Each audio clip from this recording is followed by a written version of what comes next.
J'ai toujours adoré la philosophie. Surtout Nietzsche et Schopenhauer. C'est mes deux maîtres en philosophie.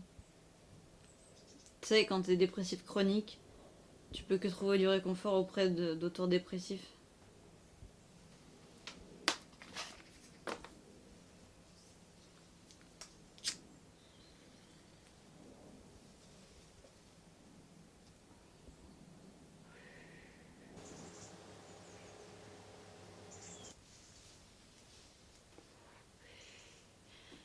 Avec la dépression chronique, t'es plus la même personne.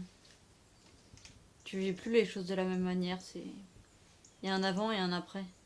Tout d'un coup, toutes les futilités, les factures, les voisins chiants, ça devient sans importance. Ouais, les futilités, ça devient complètement des vanités. Et tu rigoles plus aussi.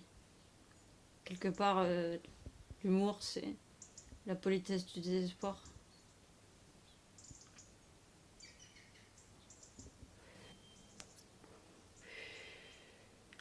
Un soir, il y a quoi, 3 ans, j'ai essayé de me suicider.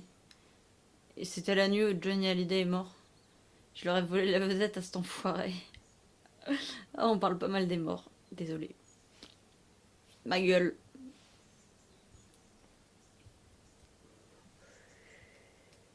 Un jour, je suis même rentrée dans les pompes funèbres pour demander à préparer mon enterrement.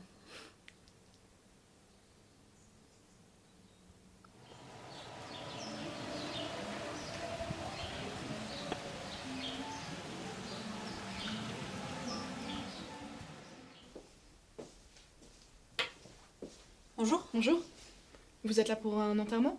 Votre grand-père peut-être? Non, en fait, c'est pour mon enterrement à moi. Vous voyez, je veux pas laisser le bordel derrière moi. Pardon, mais vous avez quel âge? 19 ans. Mais vous savez, dans ma courte existence, j'ai appris que la vie est brève. Tu sais, un autobus et bim. Mais je suis pas là pour plaisanter, mademoiselle. Voilà, j'ai du travail, je vais vous demander de partir, s'il vous plaît. Mais c'est pas une plaisanterie. Je suis très sérieuse. J'ai un livret très bien garni. Je suis une cliente comme une autre. Oui, très bien.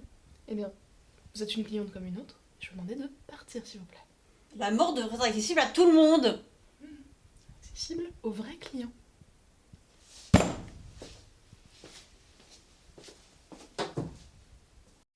À seulement 23 ans, je suis déjà diplômé d'un master de philosophie.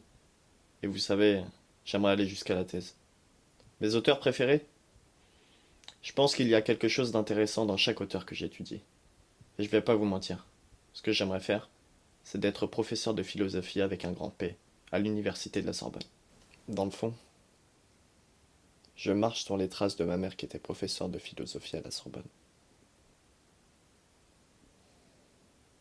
Décédée il y a peu lors d'un accident de voiture entre la A6 et la 106.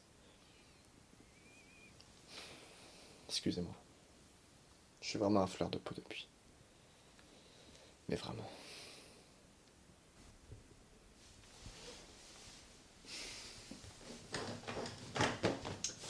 Putain, chier ces rideaux.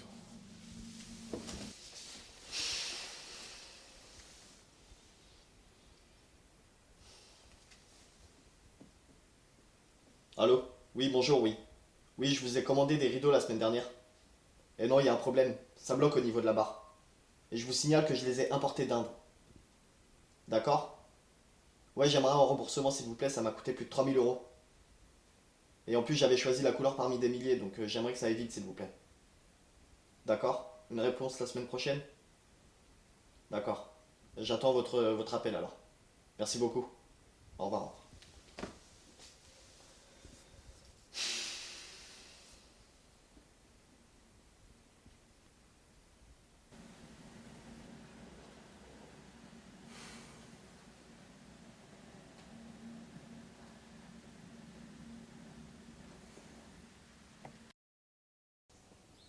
Ce qui a déclenché ma dernière rechute dépressive, un accident de bagnole. Entre la 6 et la 106. J'étais complètement déchirée. Bière ou vin, je sais même plus. J'ai heurté une bagnole et la bonne femme est morte sur le coup. J'ai écopé d'une peine de prison de 6 mois ferme et 5 ans avec sursis. Disons que la maladie psychiatrique a été une circonstance atténuante. Même si l'alcool était une circonstance aggravante, je m'en suis plutôt bien sortie dans cette histoire. Si je pouvais, je retournerais en prison. Parce que franchement, je le mérite. J'ai quand même tué une mère de famille qui avait un fils de 23 ans. Putain.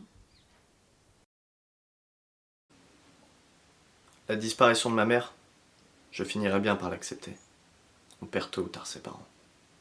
Par contre, quand je repense à cette petite connasse de 18 ans ivre et malade mentale qui a percuté ma mère, ça me dégoûte.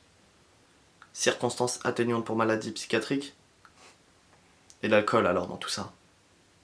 C'est pas une circonstance aggravante? La vie est tellement injuste. Elle continue sa vie alors que moi je suis brisé. Excusez-moi.